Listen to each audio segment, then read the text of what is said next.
पाप के उदय में नया पाप बांध रहे, पुण्य के उदय में नया पाप बांध रहे। तो कैसा है, हम प्रशंसनीय है कि निंदनीय है? बोलो कैसे? भला काम कर रहे कि बुरा काम कर रहे? कि पाप के उदय से रोग हुआ और रोग को मिटने के लिए फिर हिंसक दवा लेकर हम नया पाप बांध रहे। तो पाप के उदय में नया पाप कर रहे। बोलो अच्छा कर रहे बुरा कर रहे? हम बुरा कर रहे। और हम पुण्य के उदय में भी पाप बांध रहे। पुण्य के उदय से अपने को पैसा मिला, पुण्य के उदय से हमने उस पैसे से विषय भोग, तो नया पाप बांध लिया। पुण्य के उदय में भी पाप बांध रहे, पाप के उदय में भी पाप बांध रहे। सो ये काम तो कैसा है, ये तो स्पष्ट बुरा है ना। लेकिन जो व्यक्ति पाप के उदय में भी क्या बांधता है, पुण्य। तो अब मेरे पाप का उदय आया है तो मैंने ही तो किए हैं, तो मुझे भोगने पड़ेंगे, और मैं अगर नए बांधूंगा तो फिर वापस भोगने पड़ेंगे। ये विचार कर वो शांत रहता है, नया पाप नहीं करता। अथवा पुण्य के उदय में भी वो ये विचार करता है कि ठीक है, पुण्य के उदय से ये सामग्री तो मिली है, लेकिन यदि मैं इसे भोगूंगा तो मुझे नया पाप बंध जाएगा, इसलिए मुझे नए पाप से बचना है और ये पुण्य सामग्री मुझे धर्म कार्यों में, भले कार्यों में लगानी है, पाप में नहीं लगानी। तो वो नया पुण्य बांध लिया उसने। ठीक है, तो वो व्यक्ति कैसा है, बुरा है कि भला है? कि उस पाप करने वाले की अपेक्षा तो भला है। किसकी अपेक्षा? देखो, बिना अपेक्षा के जैन दर्शन में कोई बात नहीं। उस पाप करने वाले की अपेक्षा तो वो भला है कि कम से कम उसने पाप नहीं किया बल्कि पुण्य किया। लेकिन अब चलती है बात आगे। क्या बात चलती है?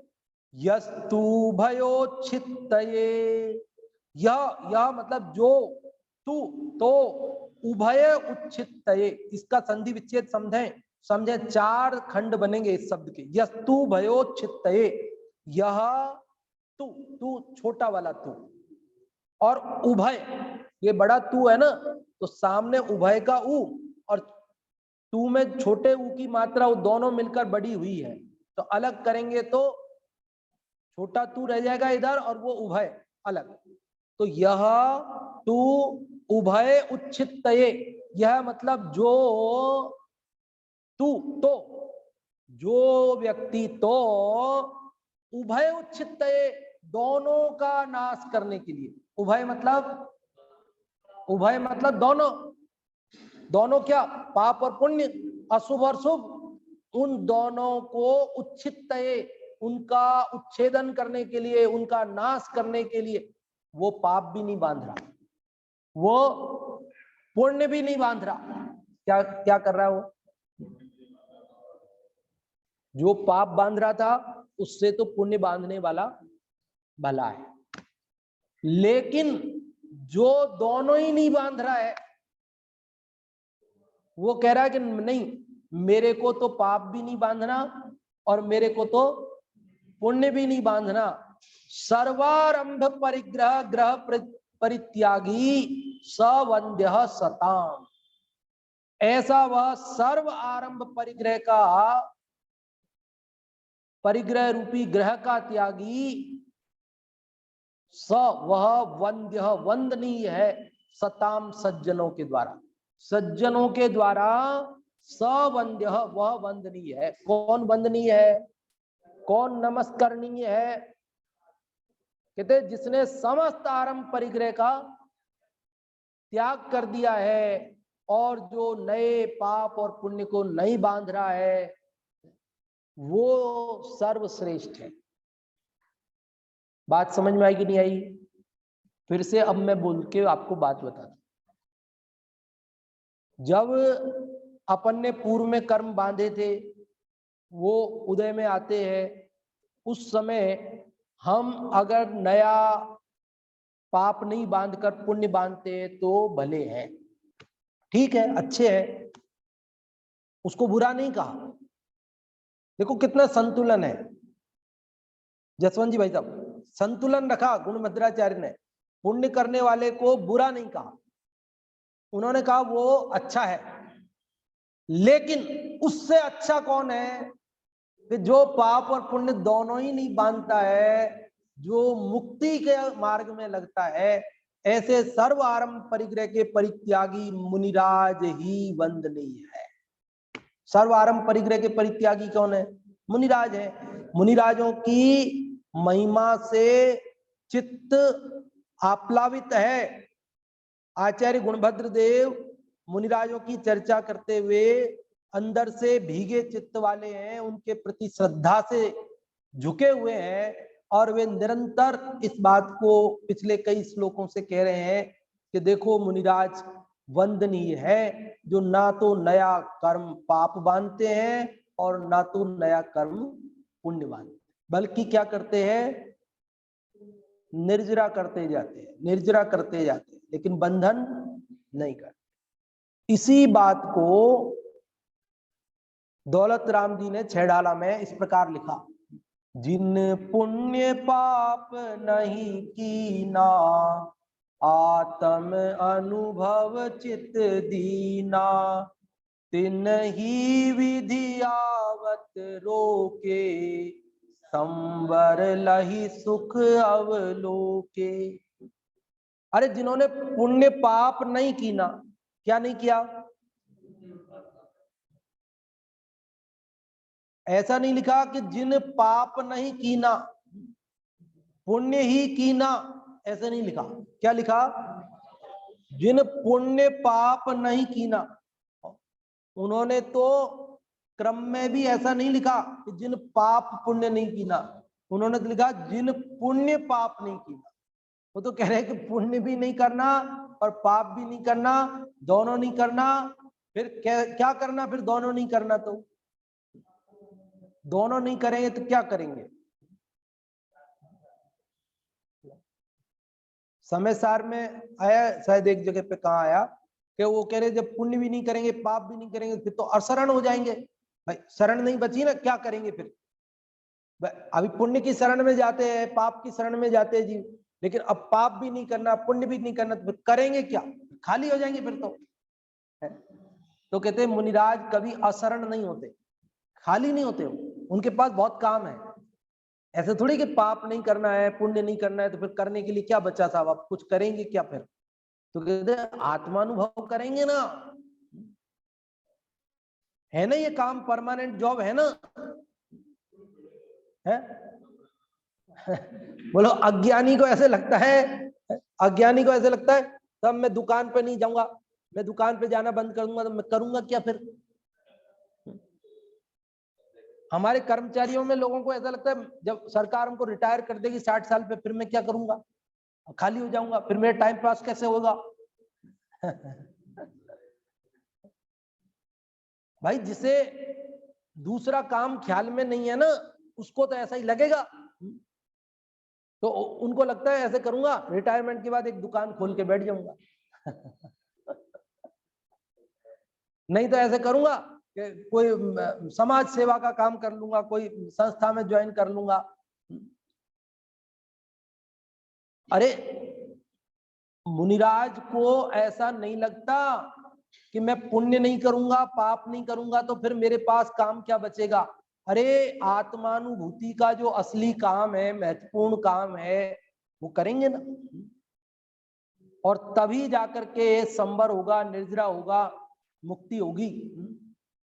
जिन पुण्य पाप नहीं कीना, आत्म अनुभव चित दी। अपने चित्त को, अपने उपयोग को, अपने मन को किसमें लगाया? आत्मानुभूति में लगाया। तिन ही विधि आवत रोके, तिन ही मतलब उन्होंने ही, विधि, विधि मतलब कर्म, यहाँ पर विधि का अर्थ प्रोसेस नहीं, तरीका नहीं, विधि मतलब कर्म। हर शब्द के अनेक अर्थ होते हैं। तिन ही विधि आवत रोके, आवत मतलब आने से, रोक दिया, उन्होंने कर्मों को आने से रोक दिया। तो कर्म आने से रोक देते उसको क्या बोलते? संवर बोलते। कर्म आते उसको आश्रव, और कर्म आने से रुक जाए उसको संवर बोलते हैं। तिन ही विधि आवत रोके, संबर लही सुख अवलोके। और संबर करने से क्या होता है कि सुख की प्राप्ति, सुखी होते हैं। तो यहाँ पर इस श्लोक में आचार्य गुणभद्र देव कितना संतुलित करते हैं बात को। वो ये नहीं कहते कि पुण्य करने वाला बुरा है, क्या पुण्य करने वाला बुरा है ऐसा नहीं बोलते, और पुण्य करने वाले को मुक्ति हो जाएगी ऐसा भी नहीं बोलते। वो संतुलन कितना जबरदस्त है।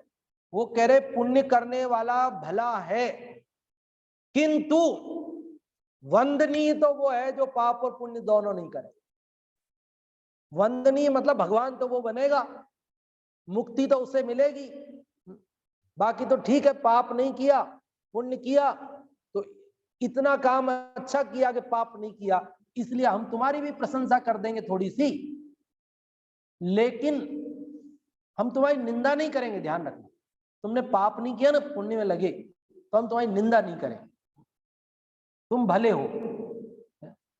लेकिन मुक्ति की अगर बात आएगी, वंदना करने की अगर बात आएगी, हाथ जोड़ने की अगर बात आएगी, तो पुण्य करने वाले को हाथ नहीं जोड़ेंगे। अर्घ्य चढ़ाने की बात आएगी तो पुण्य करने वाले को अर्घ्य नहीं चढ़ाएंगे, अर्घ्य तो उसको चढ़ाएंगे जो पुण्य पाप दोनों नहीं करे। अब बताओ, ये जैन दर्शन का संतुलन है। हम संतुलन को खो देते हैं तो गड़बड़ हो जाती है। या तो हम पाप को करने वाले को जैसा बोलते हैं, पुण्य करने वाले को भी उतनी गालियां दे देते हैं, तो वो गड़बड़ हो जाती है। और या तो फिर हम क्या करते हैं, पुण्य को ही धर्म मान लेते हैं, पुण्य करते करते ही मुक्ति हो जाएगी ऐसा मान लेते हैं, तो वो भी महा गड़बड़ हो जाती है। इसलिए हमें ये संतुलन आचार्यों से सीखना चाहिए। हर जगह मेरे को तो कहीं भी ऐसा असंतुलन नहीं मिला, किसी भी शास्त्र में ऐसा असंतुलन नहीं मिला। सब जगह बराबर संतुलित बात करते हैं। वो क्या कहते हैं कि पाप की अपेक्षा को पुण्य को भला कहते हैं, फिर कहते हैं कि भाई ये दोनों ही संसार के हेतु हैं, इसलिए दोनों का ही अभाव करके मुक्ति को प्राप्त। तो संतुलन हर जगह है, क्योंकि हमारे यहाँ अनेकांत है। क्या है हमारे यहाँ? अनेकांत है, एकांत नहीं है। हर कथन सापेक्ष है, निरपेक्ष नहीं है। स्यादवाद और अनेकांत जैन दर्शन के दो पहिए हैं, इन पर ही सारी गाड़ी चलती है। और यदि हम अनेकांत स्यादवाद के पहियों को भूल जाएं, एकांत में या स्यादवाद रहित निरपेक्ष कथन करने लगे, तो फिर वो जैन दर्शन की बात नहीं रह जाती, फिर वो एकांत हो जाता है।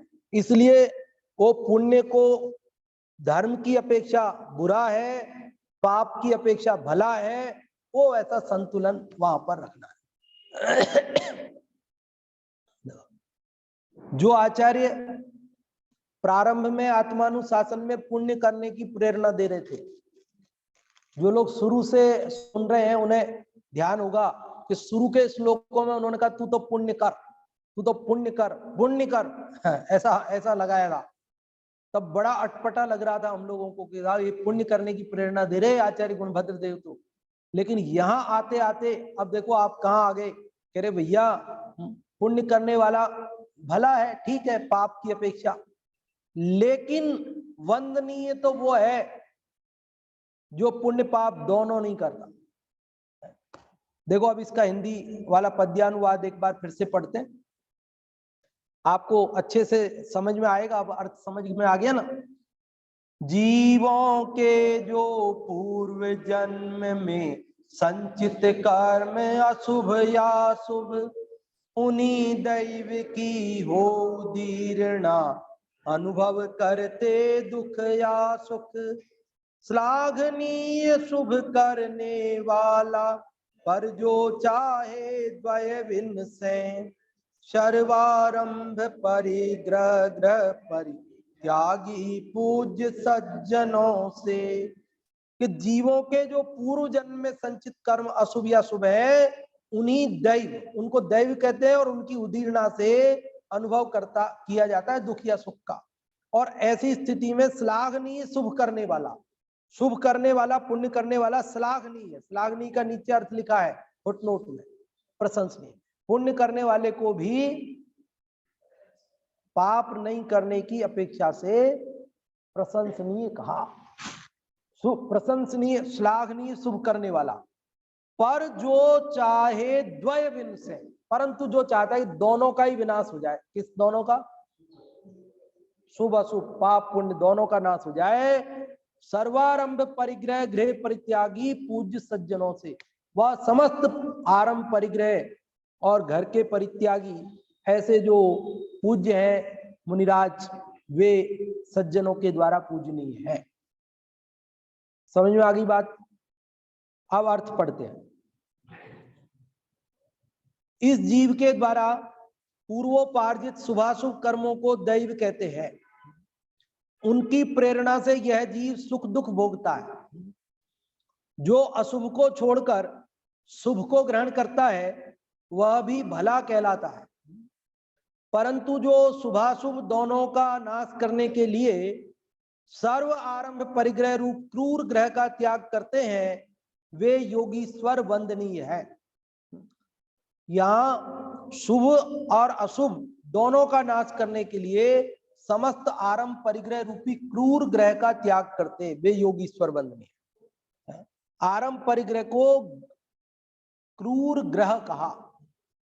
अब ये जो अर्थ है ना हिंदी का, इसके अनुसार तो वो जो संस्कृत का श्लोक है उसमें एक मात्रा शुद्ध होने की जरूरत है।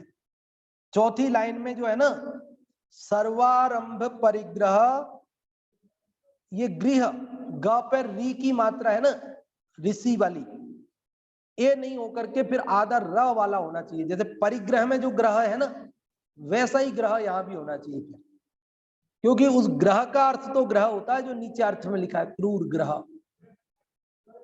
लेकिन ये जो गृह वी की मात्रा लगी है इसका अर्थ होता है घर। तो यदि ये री की मात्रा वाला सही माना जाए तो फिर इसका अर्थ होगा गृह परित्यागी, मतलब घर के त्यागी, है ना। और यदि हम ग्रह अर्थ मानते हैं तो फिर वहां चाहिए ग्रह, गृह नहीं चाहिए, री की मात्रा नहीं चाहिए, आधा र चाहिए। और मैंने एक दो जगह दूसरे ग्रंथों में दूसरे जगह से छपे हुए में देखा तो वहां पर मुझे ग्रह ही मिला, और अर्थ में भी ग्रह लिखा है पंडित जी साहब ने, टोडरमल जी साहब ने। तो इससे ऐसा प्रतीत होता है कि ये अक्षर में मात्रा अशुद्ध छप गई होगी, ऐसा लगता है। खैर अपने को कोई दिक्कत नहीं, दोनों ही में से अर्थ अपन बैठा सकते हैं। अगर र है तो ग्रह कर देंगे, और अगर री है तो घर के परित्यागी है। तो मुनिराज की बात, समस्त आरंभ परिग्रह के त्यागी, तो घर के भी वे तो त्यागी होते ही हैं, है? हाँ उनके ही होता है, लेकिन वो यहाँ ग्रह कहना चाह रहे हैं मान लो, तो फिर इसलिए तो आरंभ परिग्रह रूप क्रूर ग्रह का त्याग करते हैं वे योगीश्वर वंदनीय है। यहाँ आरंभ और परिग्रह के, अपन यूं बोलते हैं आरंभ परिग्रह, आरंभ परिग्रह, आरंभ परिग्रह। तो आरंभ और परिग्रह में क्या अंतर है? आरंभ किसको कहते हो, परिग्रह किसको कहते हैं?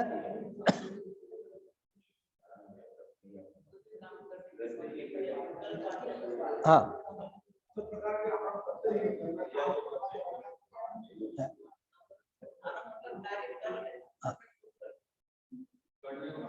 कई तरह से उसके चलते हैं। एक तो समरंभ, समारंभ, आरंभ में आरंभ आता है। एक 4 प्रकार की हिंसा में संकल्पी हिंसा, उद्योगी हिंसा, आरंभी हिंसा और विरोधी हिंसा में आरंभ आता है, आरंभी हिंसा। और क्या नाम से आरंभ परिग्रह ऐसा भी चलता है। तो आरंभ का अर्थ हम क्या समझें? तो जो भी आपको समझना है समझ लो, हमें क्या दिक्कत है। आरंभ परिग्रह का त्याग करना है कुल मिला के। वैसे आरंभ मतलब मन वचन काय की प्रवृत्ति, मन वचन काय की प्रवृत्ति का नाम ही आरंभ है। और फिर परिग्रह किसका नाम है? कि परिग्रह एक परद्रव्य को अपना कहना कि ये मेरा है, ये मेरा है ना। उसके लिए तत्वार सूत्र में सूत्र है ममेदम ममत्व मूर्छा परिग्रह।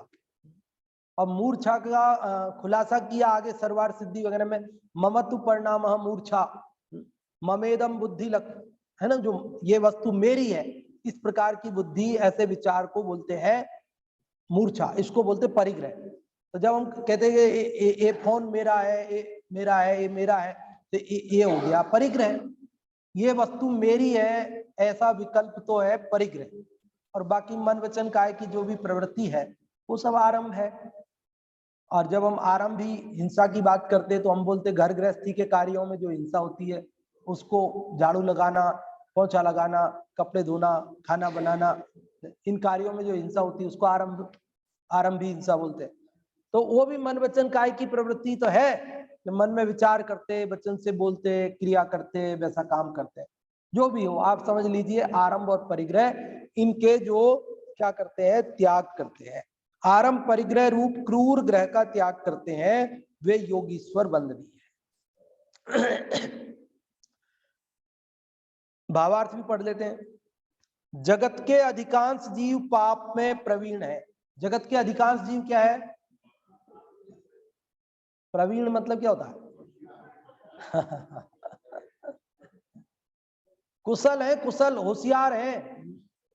अरे पाप करते ऐसा नहीं है, मास्टर डिग्री होल्डर है। पीएचडी है, पीएचडी। अब मास्टर डिग्री की कहाँ वैल्यू रही, अभी तो डीलिट, पीएचडी भी बहुत हो गया, अब डीलिट।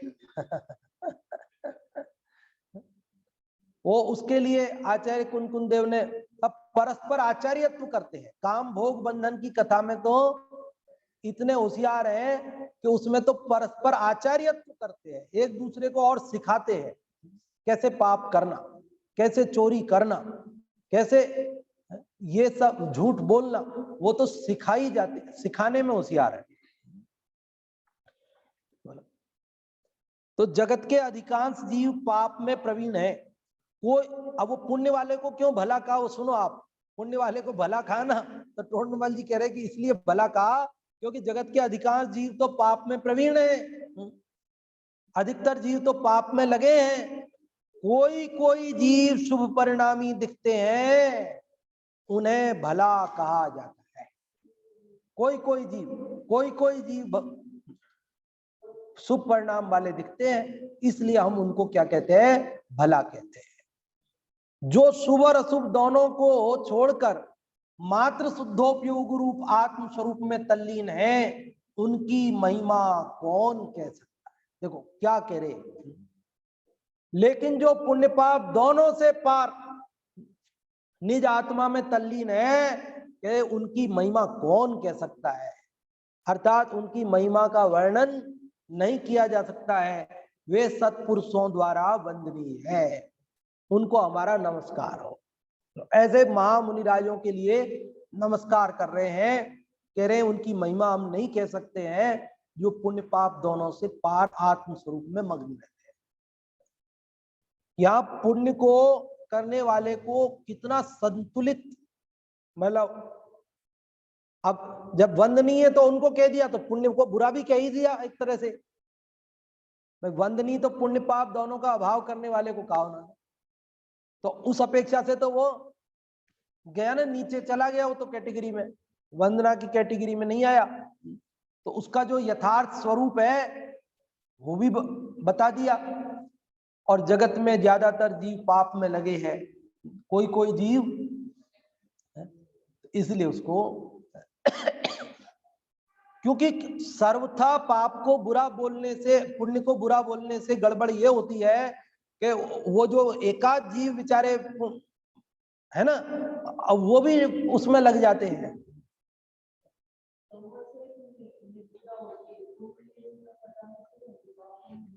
और दोनों हटते तब होती है। और देखो यहाँ ये पुण्य को भला कहा ना, पुण्य को भला, तो ये पुण्य का मतलब क्या है जिसको भला कह रहे हैं, वो विपाक विचय धर्म ध्यान वाला जीव है। पुण्य कब बंधेगा बताओ, पुण्य कब बंधेगा, पुण्य कब बंधेगा, तो पाप कब नहीं करेगा। कर्म के उदय में, पुण्य के उदय में यदि मस्त हो जाएगा तो पाप बंधेगा, पाप के उदय में यदि जुड़ गया तो भी पाप बंधेगा। तो पाप के उदय में भी वो पाप नहीं बंधे और पुण्य के उदय में भी पाप नहीं बंधे, तो वो उसी जीव के संभव है जो विपाक विचय धर्म ध्यान करेगा। वो पाप और पुण्य के उदय में कर्म की व्यवस्था का विचार करेगा कि भाई ये तो कर्म का उदय है, ऐसा आया है, लेकिन मैं तो इससे भिन्न हूं। वो न पाप के उदय से जुड़ेगा और न पुण्य के उदय से जुड़ेगा, तभी उसे पुण्य बंधेगा। पुण्य कब बंधेगा? अगर वो पाप के उदय में जुड़ गया तो नया पाप बंधेगा, और पुण्य के उदय में जुड़ गया तो भी नया पाप बंधेगा। वो दोनों से भिन्न अपने को कुछ देख पाएगा, कुछ विचार कर पाएगा। ठीक है, वो आत्मा में मग्न नहीं हो पाया, अभी शुभाशुभ भावों का अभाव नहीं कर पाया, लेकिन वो जिनागम के आधार से कर्म व्यवस्था का विचार करता हुआ कर्म के जो विपाक विचय नाम का धर्म ध्यान कर रहा है, तब उसे पुण्य बंधे। इसलिए उसको हम बुरा नहीं कहते। धर्म ध्यान कर रहा है वो, समझ में आ रही कि नहीं आ रही बात? इसलिए उसको भला कहा है, इसलिए उसे बुरा नहीं कहा, क्योंकि वो विपाक विचय धर्म ध्यान वाला जीव होगा, तब जाकर वो पाप पुण्य से दोनों उदय में से बचेगा और नवीन पाप से बचेगा। अच्छा, जब ऐसी बात है कि वो विपाक विचय धर्म ध्यान कर रहा है और वो भला कह रहे हो आप, तो फिर वो वंदनीय क्यों नहीं है? फिर वंदनीय उसको कहा कि वंदनीय इसलिए नहीं है क्योंकि वो बांध ही रहा है ना, पुण्य बांध रहा है, बांध ही रहा है ना, मुक्त नहीं हो रहा है ना, इसलिए वो वंदनीय नहीं है। नहीं, संबर नहीं हो रहा है, पुण्य करने वाले को संबर नहीं हो रहा, आश्रय हो रहा है उसको, तो पुण्य का आश्रय हो रहा है। वो दोनों रुकेंगे तब पार पड़ेगी। अब एक और बात कह करके बात को पूरी करता हूं कि ये पुण्य करने वाले को भला उस अपेक्षा से कह दिया है, लेकिन दोनों का अभाव करने वाला ही श्रेष्ठ है। और उसका कारण यह है कि देखो, अकेला पुण्य नहीं बांधता। क्या? जिसके भी बंधता है, पुण्य और पाप दोनों बंधते हैं। ऐसा नहीं होता कि केवल पुण्य बांध ले और पाप नहीं बांधे, क्योंकि यह शुभ और अशुभ दोनों बंधते हैं। जब बंधते हैं, नहीं बंधते हैं तो दोनों नहीं बनते हैं। ऐसा नहीं होता कि आप केवल पुण्य पुण्य बांध लो और पाप नहीं बंधे। ये पाप और पुण्य दोनों बनते, साथ में बनते। ये इसका थोड़ा सा आपको कंफ्यूजन नहीं रह जाए, इसलिए मैं थोड़ा सा और बोल देता हूं, एक आध वाक्य, कि फिर आप पुण्य करने वाला जिसने पाप नहीं बांधा, सब उसको भला कहा, उसने पाप नहीं बांधा, पुण्य बांधा, तो वो अधिकता और हीनता की अपेक्षा से कहा कि जैसे पाप बहुत थोड़ा बांधा, पुण्य उसने ज्यादा बांधा, तो हमने कहा उसने पाप नहीं बांधा और उसने पुण्य बांध लिया और वो भला है। समझ में आ गई बात? समय कम है, समय पूर्ण हो गया है, इसलिए मैं बात को समेट लेता हूं। आप अगर नहीं समझ में आई हो तो वापस सुन लेना, रिकॉर्डिंग तो है ही अपने पास में, और नहीं तो फिर पूछ लेना, तो कल वापस चर्चा कर देंगे, तो है ना। तो आपको क्लियर हो गई ना बात कि वो पाप से बच करके पुण्य करता है, पुण्य हो रहा है, करता है क्या, वो उसको हो रहा है, समझ लो आप, तो वो उसको भला कहा है। लेकिन वास्तव में जो भला है, वास्तव में जो प्रशंसनीय और वंदनीय है, वो तो पाप पुण्य से पार निज आत्मा में तल्लीन है। ऐसे मुनिराज को हमारा बारंबार वंदन हो। 3 कम 9 करोड़ मुनि भगवंतों को हमारा वंदन हो।